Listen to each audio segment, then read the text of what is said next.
করে ক্যান্টনমেন্ট নিয়ে যান। এই ক্যান্টনমেন্টে নিয়ে গেলে উনি ক্যান্টনমেন্টে বন্দী ছিলেন। তাহলে বাংলাদেশের প্রথম মহিলা মুক্তিযোদ্ধাকে বেগম খালেদা জিয়া কিনা? তাহলে বেগম খালেদা জিয়া হচ্ছেন বাংলাদেশের প্রথম মহিলা মুক্তিযোদ্ধা। আরেকটি ঘটনা 1971 সালের ওই জুলাই মাসে সংঘটিত হয়েছে।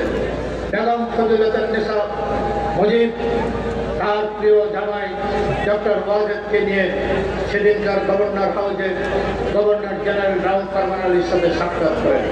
এটা আমার বলা না, এটা বিশিষ্ট কলামিস্ট, সাংবাদিক, রাজনৈতিক গবেষক মহিউদ্দিন সাহেবের বইতে লেখা আছে।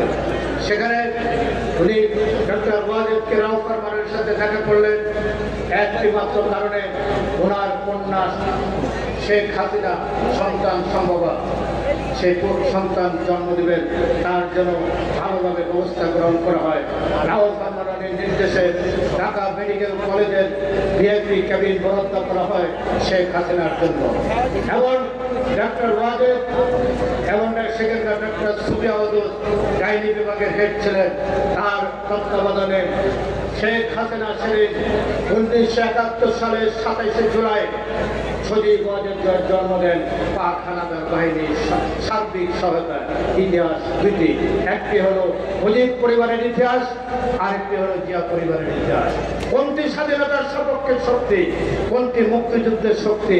আর আপনি মুক্তিযুদ্ধের কথা বলতে বলতে মুখে ফেনা সারা বাংলাদেশ আপনার ভাই বোন আপনার নামে, আপনার বাবার নামে সারা বাংলাদেশের ল্যাট্রিন সহ সব সাইনবোর্ড আপনি লাগিয়ে ফেললেন। জিয়া রহমানকে আপনি রাজাকার বলার চেষ্টা করলেন।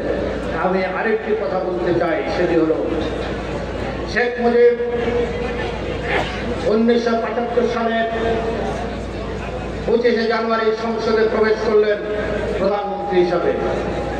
আর 1 ঘন্টার মধ্যে চতুর্থ সংশোধনী পাশ করে শেখ মুজিব হয়ে গেলেন আজীবনের রাষ্ট্রপতি, বাংলাদেশের বাদশা হয়ে গেলেন।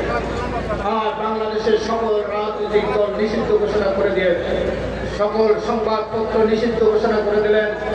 বাংলাদেশের আওয়ামী লীগ নামক রাজনৈতিক দলটি উনি বিলুপ্ত ঘোষণা করে দিয়ে বাকশাল কায়েম করেছিলেন, এবং বাকশাল ছাড়া কোনো রাজনৈতিক দল বাংলাদেশে ছিল না। এই যে আওয়ামী লীগ বিলুপ্ত হয়ে গেল, বাংলাদেশের সকল মানুষের গণতান্ত্রিক অধিকার হরণ হয়ে গেল। ভোটের মাধ্যমে সরকার পরিবর্তনের সকল সুযোগ সুবিধা শেখ মুজিব সেদিন বন্ধ করে দিলেন। তার পরবর্তী পর্যায়ে এই সেনাবাহিনী হল মুক্তিযুদ্ধের সেনাবাহিনী।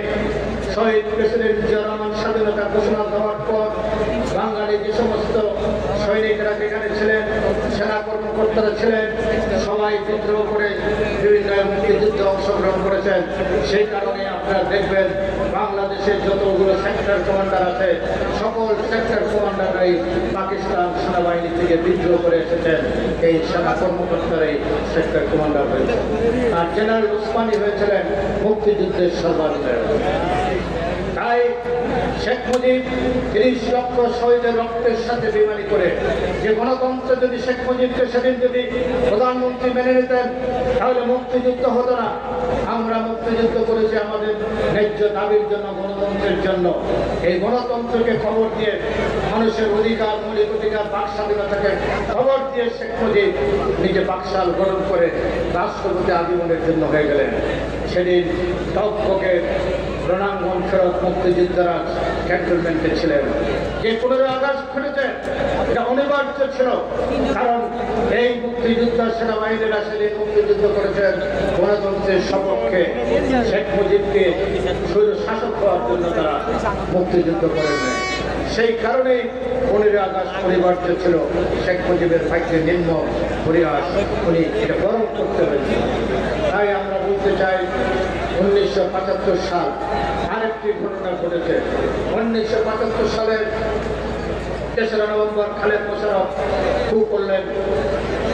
খন্দকার মোস্তাককে বঙ্গভবনে বন্দী করে রাখলেন। সেনাপ্রধান জিয়া রহমানকে তার বাসভবনে বন্দী করলেন। বিচারপতি সাহেবকে এনে রাষ্ট্রপতি করলেন খন্দকার মোস্তাকের জায়গায়। 4 তারিখ ঢাকা শহরে আমরা একটি মিছিল দেখেছি। সেই মিছিলটি হলো খালেদ মোশাররফের মা, তার ভাই রাশেদ মোশাররফের নেতৃত্বে। সেখানে একটি বিশাল শেখ মুজিবের প্রতীকী দিনে উনি একটি মিছিল করে 32 নম্বরে গিয়ে শেষ করলেন। সেখানে উনি বক্তব্য রাখলেন, প্রয়োজন পড়ে ভারত সরকারের কাছে প্রদত্ত আহ্বান জানালেন খালেদ মোশাররফের সরকারকে টিকিয়ে রাখার স্বার্থে প্রয়োজন পড়ে ভারত সেনাবাহিনীকে যেন সাহায্য করে। এরপর বাংলাদেশের রণাঙ্গনের মুক্তিযোদ্ধারা আবার একত্রিত হলেন, মানুষ একত্রিত হলো।